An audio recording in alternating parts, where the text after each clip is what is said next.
will be love. I say all these things, but the driving force behind it is love. Pastor Al said, he does marriage counseling.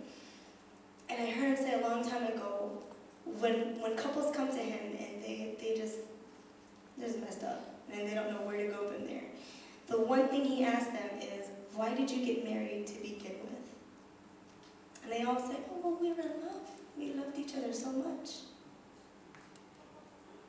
The 5 who were wise and the 5 who were foolish, they all loved Jesus. Yes, me, I think 5 of them were in love with Jesus, and 5 of them just loved what Jesus stood for. Because when you're really in love with somebody, you take the steps to get to be with them. It's not about what I can do to make sure I don't get left behind. Stop looking at it as this thing I'm chasing just to be prepared, just to be ready. It's not what I can do so when he comes and he knocks it and the rapture comes, I don't get left behind with these other people. It's what can I do, God, as your bride, to make sure that I'm prepared for you. Because I love you so much. Right. I love you so much. It's not even about getting left behind. What can I do to separate myself from who I was to make sure that I'm ready when you come? Because I love you that much. And I don't want to miss a thing. Aerosmith has a song that I swear by. It should be Christian. And it says, I don't want to close my eyes. I don't want to fall asleep. Because I'll miss you and don't want to miss a thing. And I used to sing that to God all the time. I don't want to close my eyes. I don't want to fall asleep because I'll miss you, God. I don't want to miss a thing.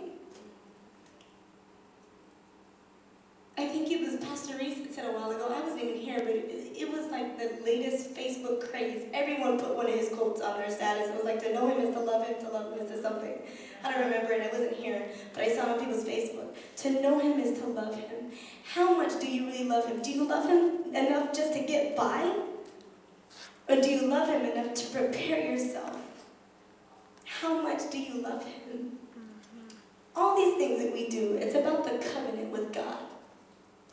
The washing of the feet, the feast before the Passover, the dying on the cross, the God, show me how far your love is from the east to the west, one sky to the other. All that is about love. It's all wrapped up in love. All of it. 1 Corinthians 13, which is probably the greatest chapter. This isn't written anywhere. This is my opinion. Ever. 1 Corinthians 13. It tells me what love is. It ends with saying, these 3 remain, faith, hope, and love, but the greatest of these is love.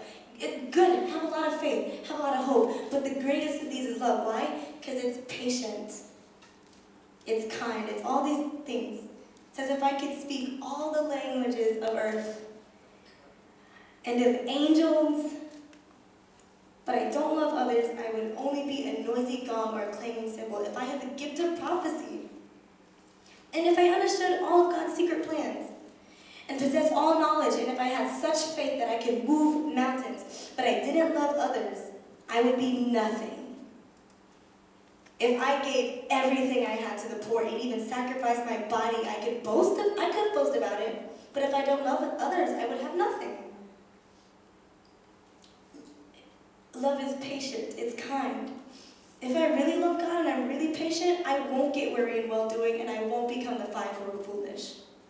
Because if love is patient, there's no ending. That's right. And so I'm always the 5 who are wise. I'm always on guard. Why? Because I'm walking in love, and love is patient. It's kind. It's not jealous. It's not boastful.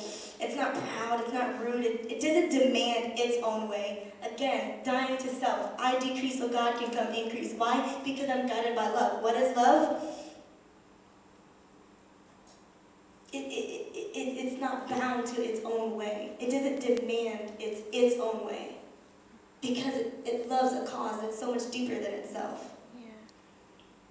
It's not irritable, it keeps no record of being wronged, it doesn't rejoice about injustice, but rejoices whenever the truth wins out. Love never gives up, it never loses faith.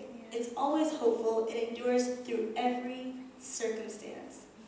Even when I feel that God is far away, even when I feel that He's not hearing me, even when life sucks and my life is so, I've heard some crazy stories about people's lives. Some that shook my faith. Some of the kids I've worked with, I've looked through their files and I would go home angry and I would say, God, how could you let this happen? Some of these kids have been through terrible things, and they have faith in God. God, Jesus walks with me 10 on their feet, and I would look at some of these kids and I'd say, how do you still have faith in God? And they would say, it's the only thing I have.